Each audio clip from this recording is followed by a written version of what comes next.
Nagbabalik po muli ang inyong lingkod at nagbabalita ng mga balitang dapat nating malaman dito sa ating bansa. Ito ang Balitang Pambansa. Atin ngang matutunghayan sa channel na ito kung ano ang nangyayari sa loob ng ating gobyerno at syempre tumutulong na rin sa ating mga mamamayan na malaman ang katotohanan dahil mayroon tayong karapatan na malaman ang tunay na nangyayari sa ating bansa.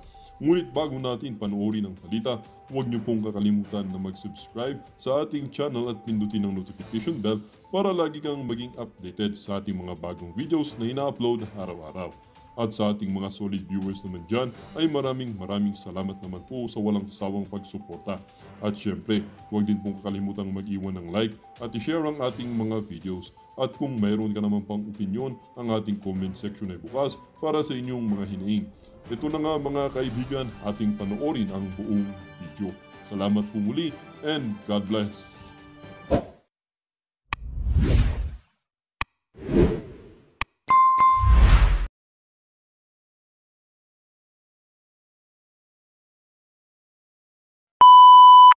Parang yung sinasabi ninyo sa amin, kaya niyong magsalita, dito kayo magsalita sa amin ngayon. Kami, sabihin din namin yan sa inyo, Mr. Congressman, tara sa korte, doon kayo magsalita. Then we're going to the court so that the court tells you to prove to them that we are narco-vloggers, pogo-vloggers. You prove it to them and you prove it to the world that we are narco-vloggers and pogo-vloggers. And then, bahala na ang korte. Kung hindi mo mapatunayan, then you'll be imprisoned, I guess. And okay, so Ace Barbers, you wanted to see us. I hope you see us in court. Have embodied itong mga nangyari, yung mga sinabi niya, yung paninirang mga sinabi, at yung tuloy-tuloy pa rin na ginagawa nila sa amin, na tuloy-tuloy pa rin ang damage na ginagawa. Hindi lang sa amin, kundi pati sa aming mga kapamilya, pati sa mga kaibigan. Ang peligro na ipinipresenta ng kanyang mga sinabi sa amin, hindi lang sa mga reputasyon namin, pati sa health namin, mga iniisip namin tungkol sa sinabi nila, sa mga potential backlash, sa potential outcomes ng kanyang mga sinasabi, potential matters that can be brought up. Hindi lingid sa aming atensyon o kaalaman ng topic ng fake news ay tinitake up na pati ng ehekutibo. Hindi lang po ito nasa legislature, kung hindi naririnig na namin from no less than the President, the Press Secretary, sa press officer, naririnig namin from law enforcement agencies. So yung pag-akusa sa amin ng mga bagay katulad ng narco-vlogger, pogo-vlogger, fake news, ay umaabot, pro-China vloggers, ay umaabot na sa punto na akusasyon na ito, imputasyon na ito sa amin ng mga krimen o depekto na posibleng dumikit sa amin panghabang buhay. Hindi namin maaaring palampasin ito, lalong-lalo na galing sa isang tao na kongresista, na isang opisyal ng gobyerno. At kadalasan, although yung mga remarks niya dito ay hindi covered ng immunity, ginagamit din ang kanyang posisyon para makapanirang puri. Isang dahilan sa aming pagsampa ng kaso na ito para ipakita itong investigasyon na ginagawa ng Kongreso ay superfluous. Pinapakita namin by filing these cases that the law is sufficient. Kung mayroon silang nakikita na mali kaming sinabi, na may paglalabag sa batas, andyan na nga po ang batas. At yan po ay dinidemonstrate namin ngayon. Bukod sa paninirang puri na ginawa niya, ginagamit namin ang existent na sistema ng hustisya para sagutin ang aming pangangailangan dito para mapuno yung mali na ginawa niya at magawan ng resolusyon nito. We are taking recourse with the law and with the system already in place because we believe that that system is enough. Mayroon pang mga saloobin ang aming mga kasama dito. Umpisan namin dito kay Dr. Lorraine Badoy. Para sa akin naman, ang pinaglalaban ko at ipinaglalaban din naming lahat dito ay yung freedom of expression. No? Hindi pwede tayong manahimik dito kasi nararamdaman na namin na pabigat ng pabigat ang kamay ng gobyerno ngayon. No? Parang pinagbubuhatan na tayo ng kamay. Yung freedom, yung kalayaan para mamahayag ng saloobin at yung aming opinyon ay ngayon ay sinisikil. At yung nakakatakot na nakikita namin dito ay parang paliit na lang ng paliit yung espasyo namin para pwedeng magmamahayag ng malaya. No? So, kailangan namin gawin ito kasi kami mga nanay, no? Kami mga meron kami sarili-sarili mga profesyon. Pero para sa akin, ginagawa ko ito for my children and for future generations of Filipinos. Kahit yung ngayon, napakahalaga na ipaglaban natin ang karapatan natin to free expression. This is the greatest expression. It is a right above all rights and it is worth every fight and everything that we put into it. And I want for future generations to look back at this time when that right, that freedom has been endangered by people who are in power and that they will see that we fought for it. Gusto ko din mag-recalibrate tayo ngayon kasi ang nakikita ko ngayon, yung pagmamalabis ng mga nasa poder ngayon. Meron akong short stint sa gobyerno at maliwanag sa akin noon kung anong ibig sabihin pag may hawak ang kapangyarihan. Hindi ito ginagamit para pagbuhatan ng kamay ang mga ordinaryong mamamayan. Ginagamit ito para depensahan, protektahan, at pagandahin ang buhay ng mga Pilipino. Hindi ito ginagamit para patahimikin, para sirain ang mga buhay namin, mga reputasyon namin. For instance, me, no? Ang ipinamana lang sa akin ng tatay ko ay yung malinis na pangalan niya. Kahit yon, ninakaw ni Ace Barbers sa akin. Ang tatay ko was a justice of the Sandigan Bayan when he retired. And he was incorruptible. Hindi nagnakaw ng kahit na isang sentimo sa Pilipino ang tatay ko. Pero ngayon, bigla siya, dahil sa sinabi ni Ace Barbers, bigla siya nagkaroon ng anak na corrupt, na bayaran. Hindi lang bayaran ng kung sino-sino, kundi bayaran ng mga kriminal, pogo at narco na mga sindikato. Yan ang tinuring sa akin ni Ace Barbers at sinabi niya ito hindi lang sa isang maliit na grupo ko, hindi sa mainstream media. Naka-headlines pa ako ng Krappler. Na ako pa hin-headlines ng Krappler noon. Nanay ako, mga anak ko mga scholar. Asawa ko scholar ng PMA. Bigla na lang nagkaroon sila ng nanay na narco-vlogger at pogo-vlogger. Ganyan ang ginawa ni Ace Barbers sa akin. Doktor ako, writer ako.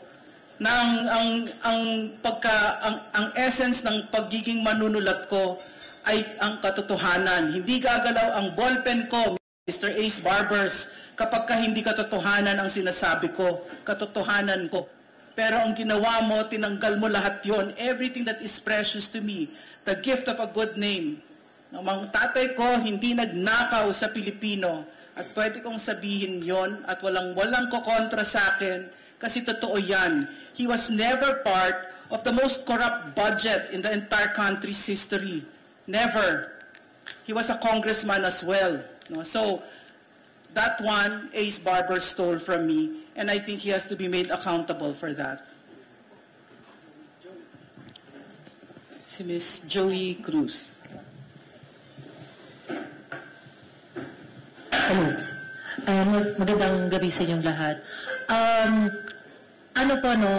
Ito pong aksyon na ito na ginawa namin ngayong hapon, ngayong araw, ay napaka-importante kasi especially sa akin, dahil ako ay galing sa napakasimpleng pamilya. Pinalaki ako ng mga magulang ko na talagang napaka-hardworking. At ang punan talaga lang namin ay lumaban ng patas sa buhay. And I just cannot accept that someone na pinahiram ng kapangyarihan ng taong bayan ay sisirain ng lahat ng pinaghirapan ng magulang ko, ng pamilya ko, at sasabihan ako na pogo vlogger, narco vlogger, bagong makapili. That is unacceptable. And so, importante itong araw na to kasi ito yung araw ng ordinaryong tao na kagaya namin, kagaya ko, ay tatayo laban dito sa mga bully na to. Hindi po pwedeng gagawin nyo lang yan just because kaya ninyo. Hindi po pwede na i-flex nyo lang yung inyong kapangyarihan. Ang gagamitin natin reckoning point, ang gagamitin natin na pagsukat kung may maling ginawa ang mga vlogger, ay yung nararamdaman ninyo. Mga government officials po kayo.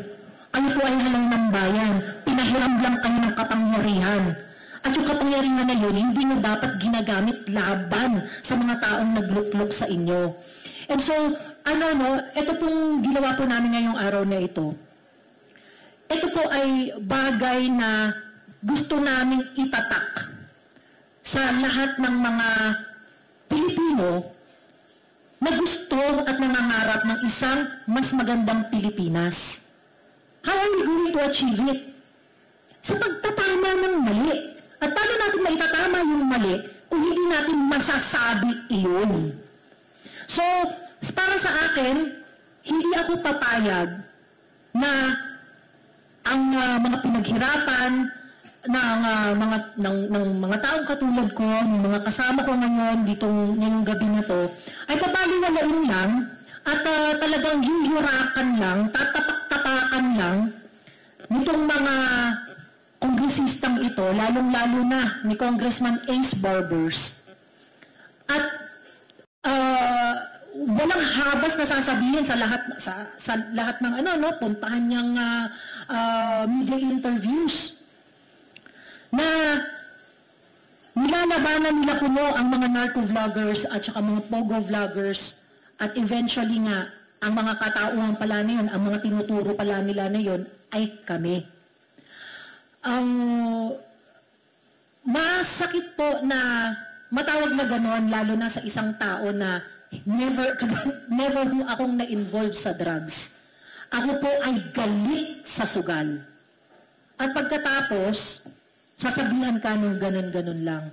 Itong mga tao na sa kapangyarihan, kailangan mag-isip sila. Every time na meron silang sinasabi o every time na meron silang tinuturo na mga taong kinakayan-kayanan lang nila, this should be this should be an example to everyone na kailangan po natin na manindigan. Kasi kapag kahayaan natin na tapak-tapakan lang tayo nitong mga to, anong mangyayari sa atin? Anong mangyayari sa susunod na henerasyon? Anong mangyayari dun sa mga susunod na mga thinking youth natin? Hindi na lang nila sasabihin kung ano yung naiisip nila kasi baka mamaya ipatawag lang sila sa Kongreso. That is something that I cannot accept. So, yun po ang ginawa po namin ngayong araw na ito ay para po sa, of course, para sa pag-restore ng aming reputasyon na winarak nitong mga tao sa Kongreso, especially yung mga tao dyan sa TRICOM. At para na rin doon sa aming mga mahal sa buhay, para na rin sa mahal naming bayan, at para na rin sa susunod na henerasyon. Because we have to make sure that our freedom to express is preserved.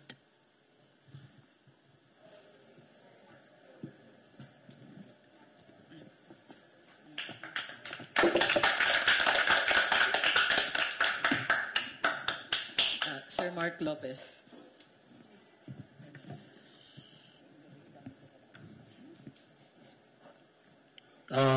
Kanina po, may pinost ako na na-inspire ako kasi ni Dr. Lorena, no? Na yung meron siyang quote na binanggit nung isang araw. This quote was made by Edward Snowden. And it said that when exposing a crime is now treated as a crime, we are ruled by criminals. Alam niyo po, ang nakaharap niyo dito, mga ordinaryong mamamayan, mga professional po, may kanya-kanyang endeavor sa kanilang mga buhay. But ang common denominator po namin is that we are citizens of the Republic, merely expressing our voice, our sentiment, our opinions on issues of national interest. And nakakapagtaka po na bakit kami pinag-iinitan ngayon ng mga nasa gobyerno dahil po sa aming pag-express ng aming sentimiento. Nakakapagtaka po bakit kailangan nila kaming i-drag sa isang hearing at gusto nila palabasin na iniimbitahan kami, pero bakit kami pinipilit? At yun nga, hindi na nila maiwasan, sila na mismo, sa kanilang mismo ng bibig ng gagaling, na kami daw po ay narco-vlogger, pogo-vlogger, sa kanila po nanggaling. At yan nga po ang dahilan kung bakit ngayon kami nandito, kung bakit po kami gumawa ng hakbang, kung bakit po kami umaksyon. Kasi nga po, parang nagkakagaguhan na eh. Para po yatang kami ng mga ordinaryong mamamayan na gusto lang naman namin ng isang matinong gobyerno, gusto lang naman namin na I think ang ano po dito is that kahit anong kulay namin, kahit ano po ang aming political leaning, isa lang naman po talaga yung gusto nating mangyari. At yun po yung umasenso, umangat ang ating bayang Pilipinas. Kaya nga po kami nagsasalita, kaya po kami nag-expose ng mga problema sa gobyerno, kaya po namin sinasabi na merong ganitong issues, kaya po namin hina-highlight. At hindi naman din po nanggagaling sa amin yun. Kami din po ay bumabase lang din naman sa mga nalalaman namin sa paligid-ligid, sa mga nire-report din, sa mga nakikita natin mismo sa gobyerno, di ba? Hindi naman po namin iniimbento ang mga sinasabi namin. Hindi naman po namin yung ginagawang parang, ano lang kami, parang mga kwentong barbero. Kaya po ito ngayon, itong ginawa namin ngayong hakbang laban kay Congressman Ace Barbers, kasi lumalabas po, siya po yung nagiging siya po yung parang nagiging purveyor ng fake news. Lumalabas po, siya po ang nagkakalat ng ng balita o ng issue na wala naman po siyang pinangahawakan. At kami po yung naapektuhan. Kami po yung tinarget. Kami po yung, ako po mismo, personal, in public, in-identify niya. At sinabihan niya pa ako ng isang homophobic slur. Wala naman problema yun eh. Kaya na sinabi din niya na wala rin problema kung tawagin silang estupido. Lalo na ho siya. Pero, yung sabihin niya po na kami, itong mga nakaharap dito, pinabayaran, pinapatakbo, may sinusunod na programa ng isang sindikato o ng isang grupo na para po kami ay gawing ahente ng pagbagsak o pagsira sa gobyerno. At parang foreign agents pa kami, sinasabi na kami po ay espiya ng isang foreign entity. Ang lupit naman po siguro nun, at hindi naman po talaga tama yon, lalo na po sa isang katulad ni Congressman Barbers na isang public servant. Abuse of authority na po yon, yung ginagawa niya. Abuso na po yon, at ang kinakalaban niya na po ay yung ordinaryong mamamayan na actually yung kapangyarihan niyang ginagamit ngayon sa amin lang din naman galing. Sa atin lang naman din po galing yan. Kaya ito pong hakbang na ginawa namin ngayong araw na ito, tama po yung sinabi ni Attorney Trixie, ito po yung tamang paraan, ito rin po yung para ipakita namin sa katulad ng stupidong mga congressman na yan, na ito po ang mga avenue na pwede niyong gawin kung kayo ay naagrabyado. Meron na po tayong mga batas, meron na po tayong mga laws na pwede na pong nating gamitin, pwede po nating ano po yan, pwede po nating i-invoke yung mga yan kung tayo po feeling natin na agrabyado tayo, lalo na po sa mga paninirang puri. So, binabalik lang namin sa katulad ni Congressman Barbers, yung ginagawa nila at ginagawa namin at pinapakita namin sa pamaraan na ito, sa pagsampa ng kaso sa kanya, laban sa kanya, na ito ang paraan. Ito ang tamang daan. Ito ang dapat niyong gawin. Kasi inakasahan niyo kami. Sinasabihan niyo na kami ay narco, kami ay pogo vloggers.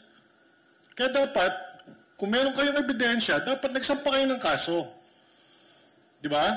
Ang nakakapagtaka kasi, bakit kailangan gamitin niyo yung hearing sa House of Representatives, just sa TRICOM, para ungkatin niyo yung issue na yan. Kung kayo mismo confident, ikaw Barbers, kung ikaw mismo confident na meron kang pinangahawakan, bakit hindi ka magsampa ng kaso? Kung ikaw at tinamaan sa paninirang puri na ginawa namin, kung meron sa mga congressman na naapektuhan sa mga sinasabi namin, ba't hindi kayo magsampa ng kaso? Bakit nyo kailangan daanin dyan sa ganyang hearing?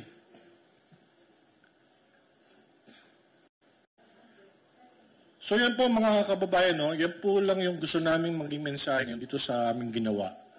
Na kami po, dahil ordinaryong mamamayan, meron po din kaming dapat karapatan na ipagtanggol ang aming sarili. At ito nga po ang aming gagawin dahil ito ang naaayon. At ito ang sinasabi ng batas. Maraming salamat po.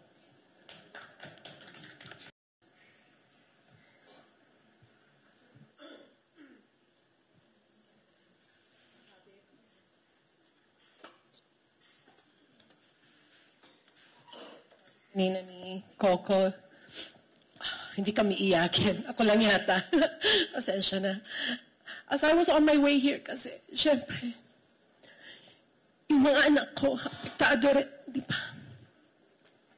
And they did not want me to go here. Kasi nga, syempre, ang hirap kalabanin ng gobyerno, ng mga mambabatas. Ang hirap Hindi ito biro, itong ginagawa namin dito ngayon. Ito mga nakikita niyong mukha rito, ito yung mga handa actually na mamatay para sa bayan. And yes, I'm one of them. Pero sana lang walang damayan ng pamilya. Diba? Alam niyo, last year pa, sinabihan na ako ng nanay ko. By the way, yung mother ko and my mom-in-law are both bedridden. And nasa mga last few days na sila ng kanilang mga buhay. Which makes it even harder for me na maglaan ng oras para sa mga ganito. Last year, binalaan na niya ako. Sabi niya, anak, pwede ba maghinay-hinay ka na muna? Huwag ka na munang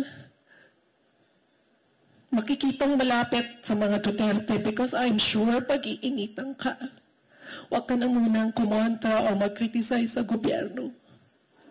But of course, my mom knows me na kahit sabihin niya yon, hindi ko pa rin mapipigilan na magsulat, na mag-criticize, o na maglahad ng aking mga opinion sa social media.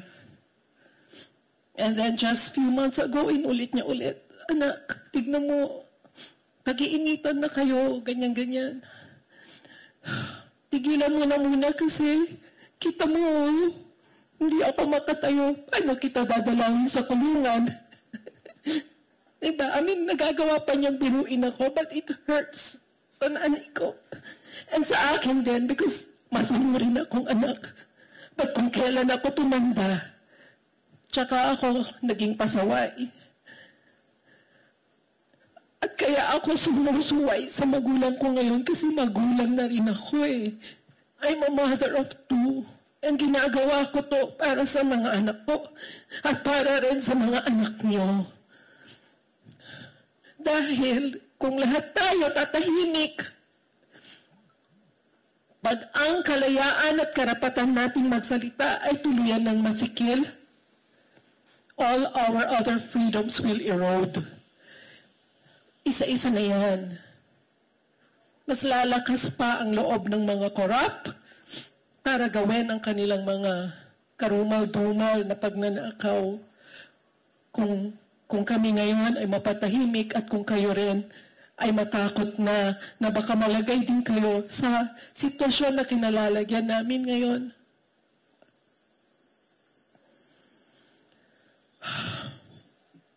Alam niyo, nakakamiss ang panahon. Yung panahon na ang kalaban natin, ang kalaban ng gobyerno at ang kalaban natin mga ordinaryong Pilipino ay mga drug lords, mga major tax evaders, mga swapang na oligarka, mga crime syndicates, mga terorista, mga hoarders and smugglers. Ito yung mga kalaban natin eh. Common enemy natin yan noon, di ba? Bakit ngayon? Bakit parang wala ng bukang bibig na kaaway kundi ang mga trolls at fake news? At pag sinabing trolls at fake news, parati nilang i-relate yon sa amin. Sa aming mga critics o sa aming mga nagsasalita at naglalahad ng mga opinyon. Sabi ni Representative Barbers, kaya niya kami pinatawag dahil may tumawag o may nagsulat na drug lord daw siya. Wala akong alam dito sa mga taong nakaupo ngayon na gumawa noon. Ngayon kung meron man, isa siyang mambabata, so I'm sure alam niya na meron namang cyber libel at libel na pwede niyang gamitin para kasuhan ang sinumang nanira ng puri sa kanya. Pero sa halip, ano ang ginawa niya? Lahat kami, diba? Ni-round up niya para sa isang hearing na in his previous interviews and in his many interviews, alluded na mga narco, pogo, China paid, fake news purveyors. Diba?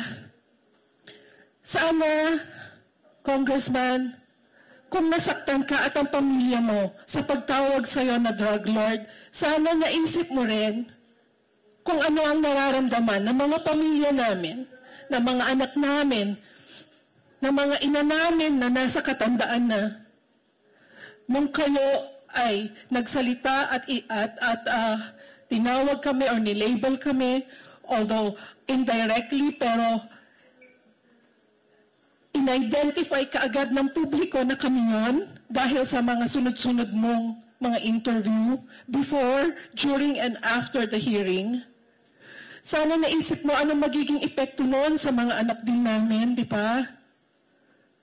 Kaya ngayon, bilang pagkilala sa mga batas na meron na tayo, na mukhang nakalimutan niya yata na gamitin, ito ngayon yung ginagamit ng grupong ito at ng mga ordinaryong tao na ito para ipakita sa inyo kung paano ba dapat ang gawin pag tayo ay sinisiraan ng puri.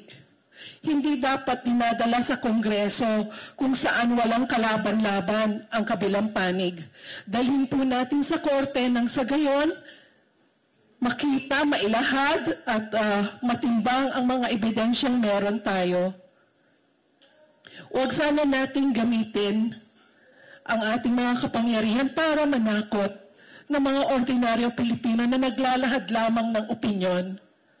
Ang kritisismo po ay hindi krimen. Ang opinyon ay hindi balita.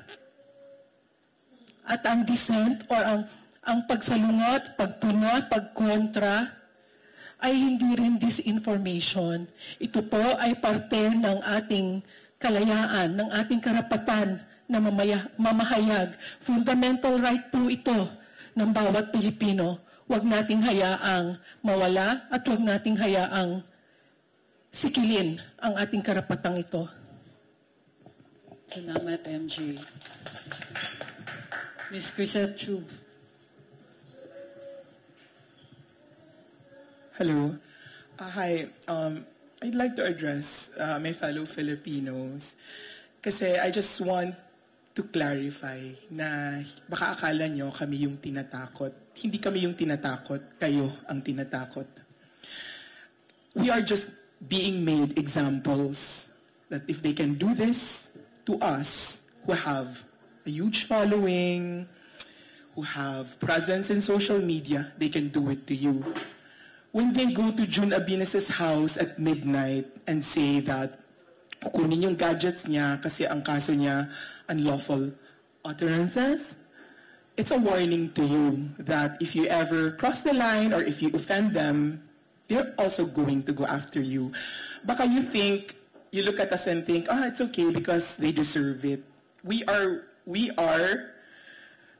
represent kung ano ang kaya nilang gawin sa inyo. Kasi kung kaya nilang gawin sa amin, that we have followers, that she's a lawyer, she's a doctor, alam mo yun, I work in media, people here have actual jobs.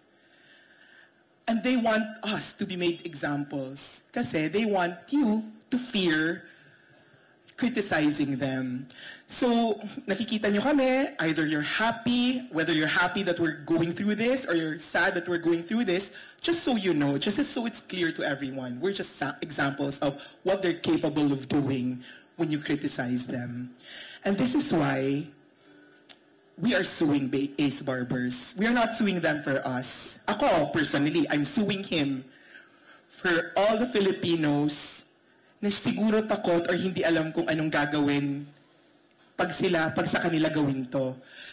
We just want you to know you have a legal remedy. This is what you do to fake news purveyors. You sue them. You sue them for libel. You sue them for cyber libel because Ace Barber seems to think na he needs all these regulations on social media. He doesn't. We have laws. We have ready laws on how to sue people who slander your name, who libel you. This is it. You sue them. You sue them like we do Ace Barbers who, for some reason, handpicked us and said narco vloggers kami. And pogo vloggers kami, and purveyors of fake news kami without a single shred of evidence. This is what you have to remember. Pinatawag kami doon, sinabi niya December 4, December 16, and in all those other TV interviews, radio interviews that he said outside of Congress, so he doesn't have parliamentary immunity. This is the reason we can sue him. Wala siyang parliamentary immunity when he said all those things. And then he called us, and then he sent us our invites on January 28th. He said we were pogo and narco vloggers without any single shred of evidence. Kasi gusto niya. Kasi he has impunity. He feels like he can do it. Kaya niyang sabihin yan about us. Kaya niyang sabihin yan about you. So, we're suing him kasi gusto namin ma-realize ng mga fellow Filipinos natin that, you know, someday, we are the first, but we will not be the last. Kami ngayon, but someday, you will refer to our case against him. Because this is the first in history, this is the first in Philippine history, that a group of people, a group of vloggers, are suing, we're suing a congressman because he felt like he could just get away with ruining our reputations. Personally, you cannot get away with ruining our reputations. Hindi pwedeng ganun. Patunayan mo. Now, if mapatunayan mo, kasuhan mo kami. Patunayan mo muna.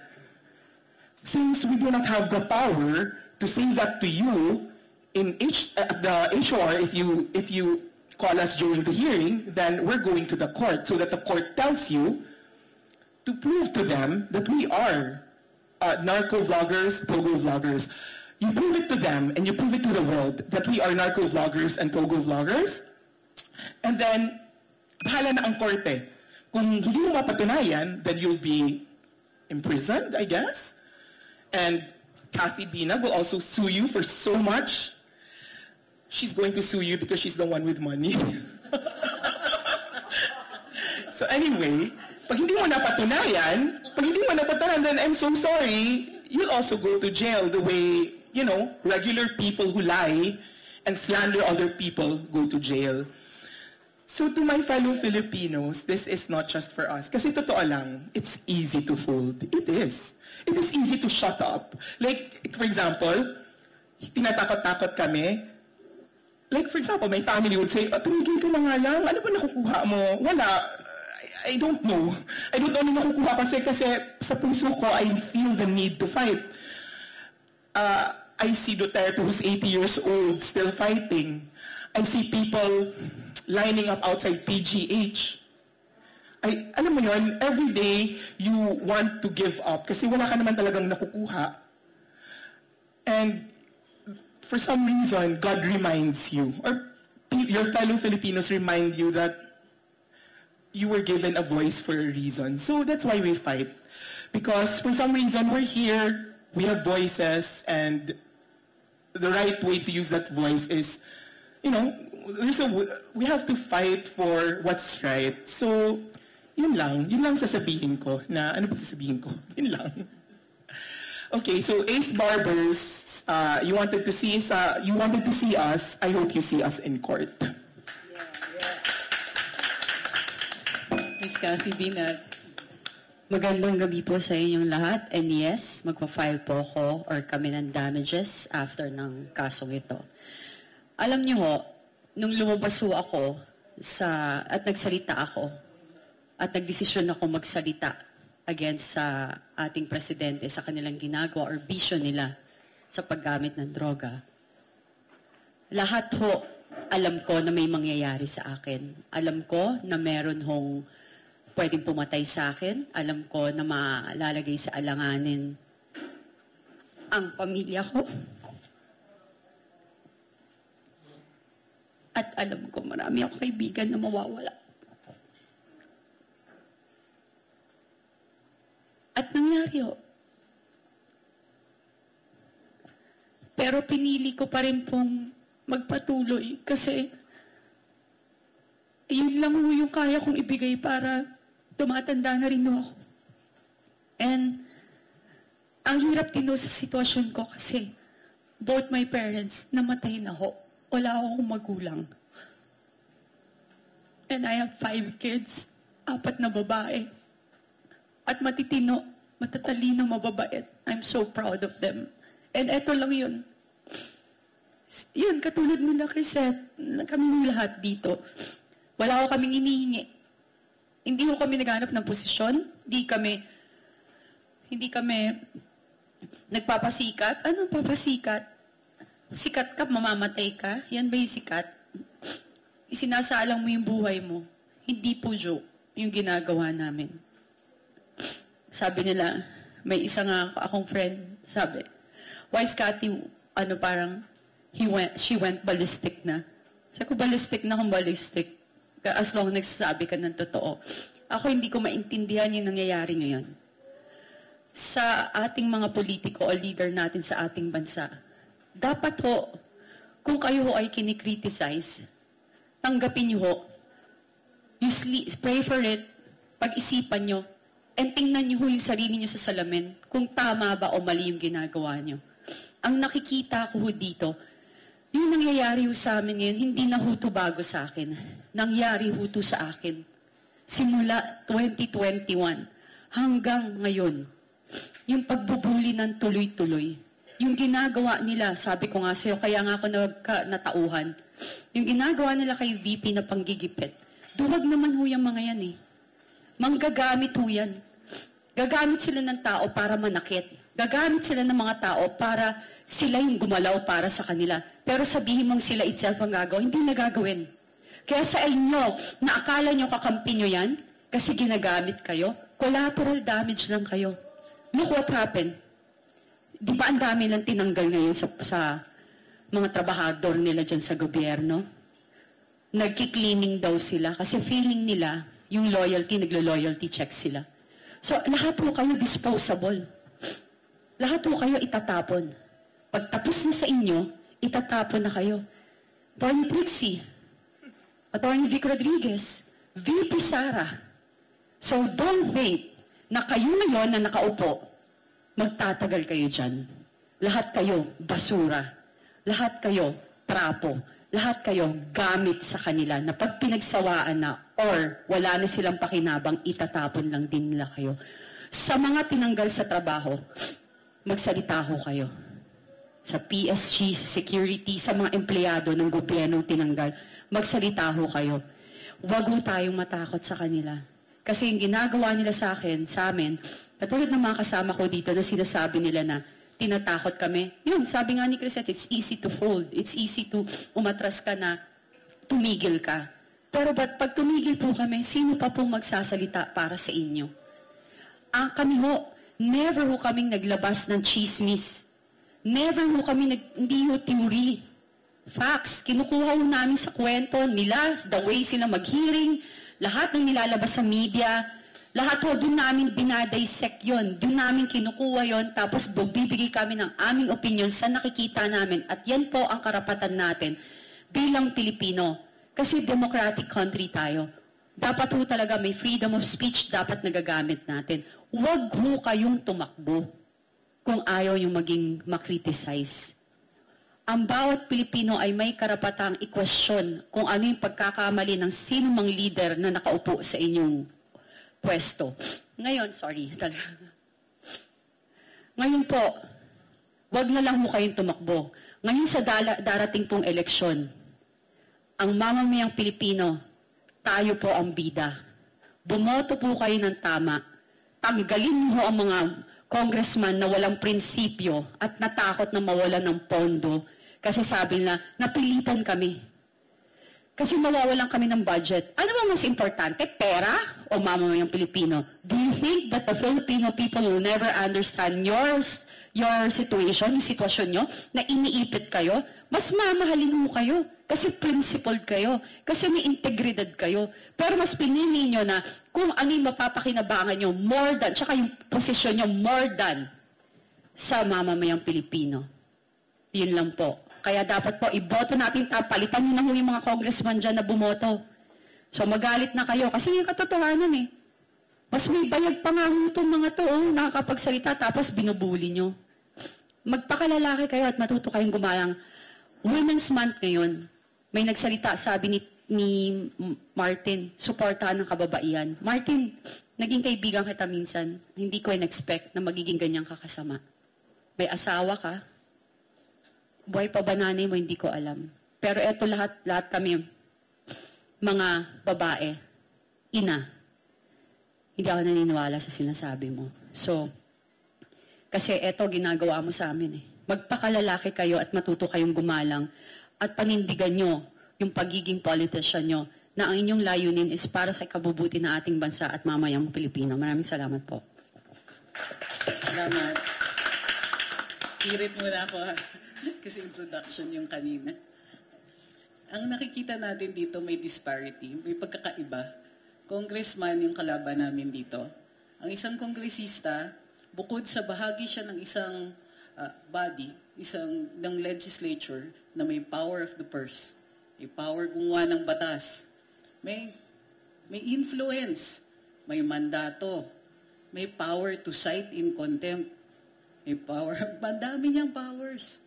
Kami, ang sinasandalan namin ay ang aming mga karapatan sa ilalim ng saligang batas. Karapatan magsalita at magpahayag. Karapatan na magpulong-pulong. Karapatan na mag-petition for redress of grievances. Garantisado ng saligang batas. Pero, may ini-endanger nila yung karapatan na yan eh. Kaming ordinaryong mamamayan, mayroon kaming sinasandalan, pero kahit yon gusto nilang salagin, gusto nilang i-corrupt. Kasi yun lang ang nakikita natin dito. Nasa kanila na lahat, may pera sila, may power sila. Kayang-kaya nila kaming i-cite in contempt. Tignan niyo yung pampabalahura nila sa amin during the hearing. They said that because they can. Kaya nilang i-threaten yung lisensya ko. I'm the only lawyer here. And the only reason they were asking for my disbarment is dahil hindi ako nagpakita sa hearing. Pero entitled ako dun sa sarili nilang mga rules. Entitled ako to notice. Bukod pa dyan, anong ginawa ko bilang isang abogado? Kinwestiyon ko ang legalidad ng hearing na yon, which is my right as a citizen. Pero, isa sa usapan dun, pag-aralan natin paano natin ito padidisbar. And they said that in the safety of their parliamentary immunity. Bukod pa dyan, Paduano, Congressman Paduano. And then, Congressman Barbers also says, she's a lawyer. She should be advising her friends what to do. Talaga, tinuruan mo pa ako? What about you, Mr. Barbers? You aren't a lawyer. Why do you presume to know what I can and cannot do? Baka gusto niyong i-look up yung ambulance chasing. But he said that because he can. No matter how uninformed. Stupid. Thank you, Mark.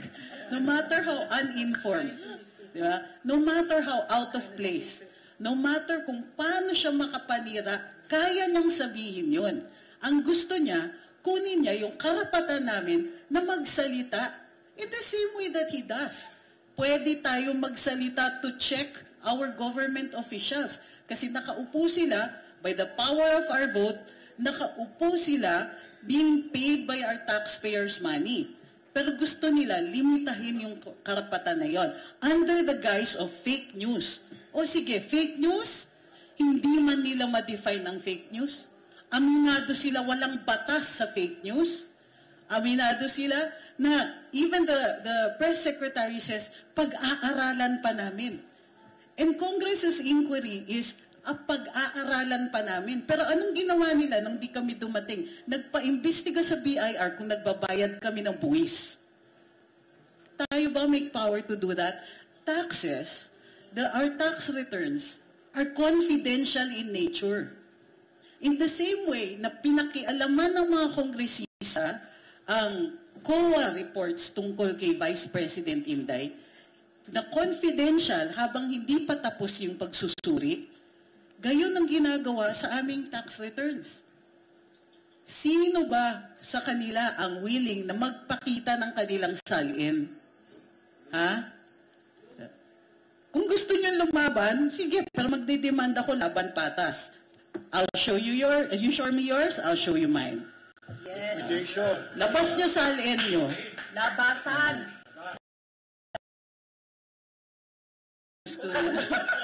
Baka sa kanila meron Malalaman yung qualified pala kami sa 4-piece. Ipapasok tayo sa batis. sila may hidden wealth, kami may hidden poverty. Ano ba? Unexplained poverty. Baka malaman yung account ko, yari tayo. Social climber pa. Bukod sa silent, may liquidation din, ha? Ayun. Oo nga pala. At habang nandito na rin lang tayo, labas nyo rin kung paano nagkablangko yung BICAM report. Ang dami ninyong gustong kalkalin sa amin from the safety of your immunity. Pues may limitasyon din po ang immunity ninyo. Correct. Bukod pa dyan, dumudulog sa Korte Suprema ang ilang mga grupo tungkol dun sa mga ginagawa ninyo at tupagin nyo kaya yung depensa nyo. Tama lang naman na magtanong kami. Alam nyo yan. Pero ginagawa nyong excuse yung fake news. Sa pagsusuri ng ilang mga dalubhasa, sinasabi na nila, may problema tayo sa fake news kasi yung ibang sinasabi niyong fake news ay time-bound. Ibig sabihin, pwedeng mali noon, pero totoo na ngayon. O anong gagawin natin kung naparusahan na yung tao? Anong gagawin natin pagka yung katotohanan, kayo mismo yung gumagawa ng pagkapeke na nun? Paano ko yung pagkapeke galing sa inyo? Gagamitin nyo pa rin ba yung parliamentary immunity ninyo? Ang nakakatawa dyan is, akala nyo naman kami, hindi kami nasasaktan in the same way that you are. Meron din naman nagtotroll sa amin. Yung iba, binabayaran nyo pa siguro. Emphasis. Diba? Diba? Paano kung may mga ganun? Dalawa ng ensaymada, please. Meron ba? Yun. Paano kung ganun? Kami tinotroll din kami. Pero hindi kami pikon katulad nyo.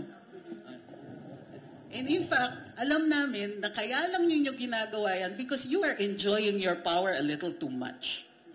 Kaya kami nagsasalita because you're enjoying your power a little too much. Doon kayo sa enjoying part eh. Nasaan yung serbisyo? Kung may nakikita kaming serbisyo sa inyo, ang dali sabihin na, ay, kuwawa naman si Congressman, sige, hayaan ko muna ngayon. Kasi maganda naman yung mga pinasa niyang batas eh. Wala, nakikita ko yung GAA na pinasa ninyo eh. In 2024 and 2025. Kala nyo nakalimutan namin yung almost 800 billion pesos na ayuda? Hindi. Mr. Congressman, parang parang yung sinasabi ninyo sa amin, kaya nyo magsalita, dito kayo magsalita sa amin ngayon. Kami, sabihin din namin yan sa inyo, Mr. Congressman, tara sa korte, doon kayo mag-explain.